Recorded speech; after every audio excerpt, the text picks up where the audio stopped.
What's up, everybody? This is Tom Lang with Warchant TV and Warchant.com, where we are rolling out a special feature for you today. X's and O's with our own Dominic Robinson. Today, D-Rob is going to be talking about Florida State wide receiver Johnny Wilson and his breakout performance in Louisville. Some might say that Dominic Robinson willed it to be, as he said, if you like Kelvin Benjamin, you're going to love Johnny Wilson. Well, Florida State fans did love Johnny Wilson in the 35-31 victory over Louisville last Friday night. D-Rob is going to break down his game and some elements that he loves from both Jordan Travis and Tate Rodemaker. This is the maiden voyage of this particular feature, so we're going to make sure the sound and the video get better and better as the weeks go along. Please, before we get going, hit the like button underneath this video and subscribe to Warchant TV if you haven't done so already. It's because of your support elements like this appear on our channel, so we appreciate you very much. And make sure to tune in on Saturday, 8 p.m., the kickoff of FSU and Boston College. The Warchant Watch-Along with Dominic Robinson is presented by our friends at Zaxby's. You'll get D-Rob's insights just like this all game long from the first quarter to the fourth quarter. Be sure and check it out. Here we go, the first edition of X's and O's with Dominic Robinson. All right, about a month ago, I told you guys you would love Johnny Wilson, J-Dub. I'm going to show you why I said that, why I wasn't just talking for reaction like so many guys on TV do. The things that I saw prior to him ever taking a snap in the Garden and Gold that I knew were sustainable things in wide receiver performance. And I also want to take a look at just a couple things in the offense in general that are, things that tell me, man, this isn't a team that got lucky 3 weeks in a row. This is a team that can sustain this performance. So this is a first down early, this is a third down. Early in the game, there's a pressure breakdown right in the A gap. This is something that, as an offensive coach, you're planning on kicking a field goal here unless you've got a special guy right here. And when you do, it gives you a chance. This concept is a concept that we saw multiple times throughout the game. They would run the tight end here, vertical, and then they try to beat them on a rail here into the boundary. Never actually got it, but there was something that they liked because they came back to this multiple times. They actually Tate hits Johnny later on a fourth down or on a third down on this where he gets pressure on it also. But there was something that Coach Norvell and his offensive staff saw that they liked here. But this is just your quarterback being a special player. And this is why you love having a guy like him playing quarterback for you. Because this little hitch out here is not really part of the progression. He avoids the rush, finds a guy, and then you got your wideout out here making the play. 2nd and 3, they go empty here. One of the things that also makes Johnny special is the ability to line up. He had 4 catches here. He had 4 catches or targets here and a catch here in the game. So that's 3 different spots of the 4 or 5 spots that you could potentially play. And honestly, in the 2 or 3 weeks that he's played, he's actually lined up at all of these spots. And that's something that you don't have a lot of guys, period, that do that, but you definitely don't have guys that are 6'7", 230 pounds that do that. Most guys his size, they line up here in the X spot. Okay, so that's what that is.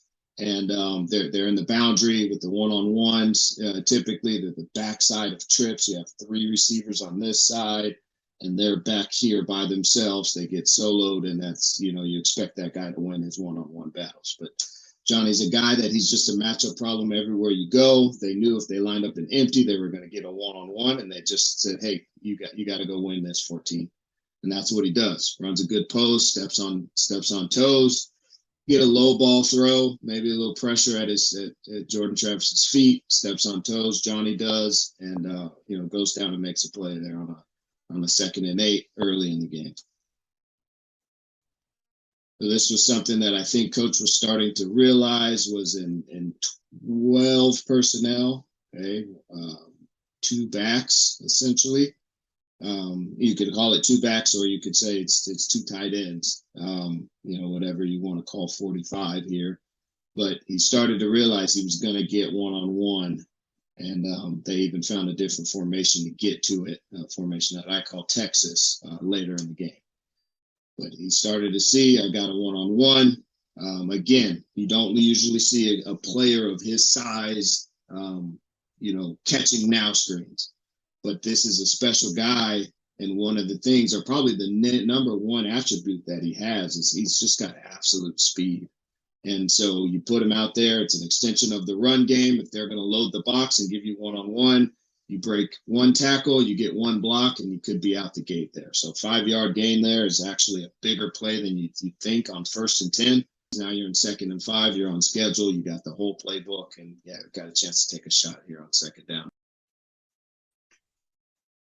Back to it, here it is. And they knew this guy was going to come down aggressively. This guy is already out of the play. I know I can get a glance behind him, and I know the way he's jumping around, I can get this glance behind him. And this is a really easy. This isn't even really high level football, man. You should be able to do this 7th, 8th grade. They go play action. Now here is where the big boy part comes in there.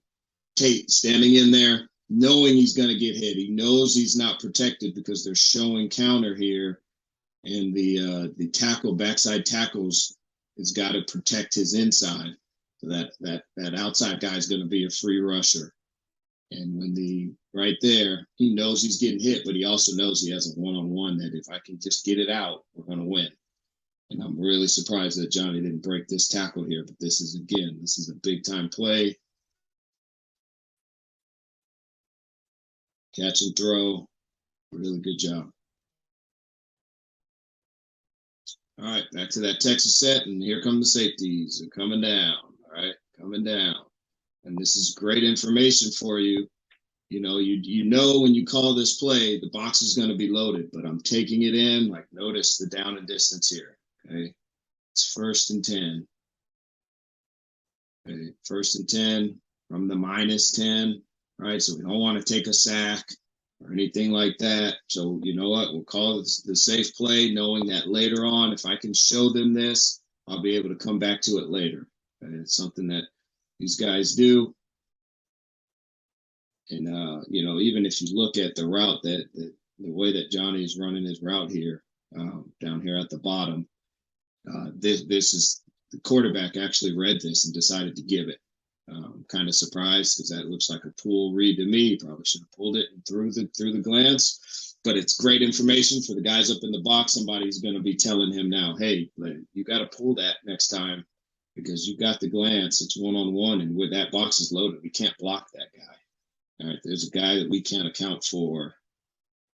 This guy right here, and the way we account for him is by throwing the ball behind him. But we can't account for him coming down. All right, you'll see he'll come up and he'll be a part of this tackle right here. Again, this is where Johnny shows that he's not the same as these other guys on the. He runs a post, he steps on toes, and then this is what I call freezing the guy.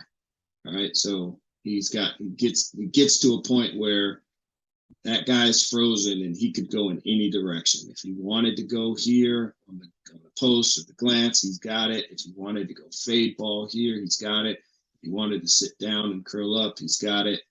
You can only do that if you close the gap in the space and get on this guy's toes. Gets himself another touchdown, big touchdown to tie the game up. And he did it all game. And now here it is, for the game, he's down here. He's got 8 catches, and he's the biggest, most athletic, fastest guy on the field. And most guys would be mad that they're stuck in here to block. They want to be out here catching passes. And he's not doing that. He's absolutely mauling the guy. These guys in red jerseys had a long night with 14, and it wasn't just with the passes that he caught.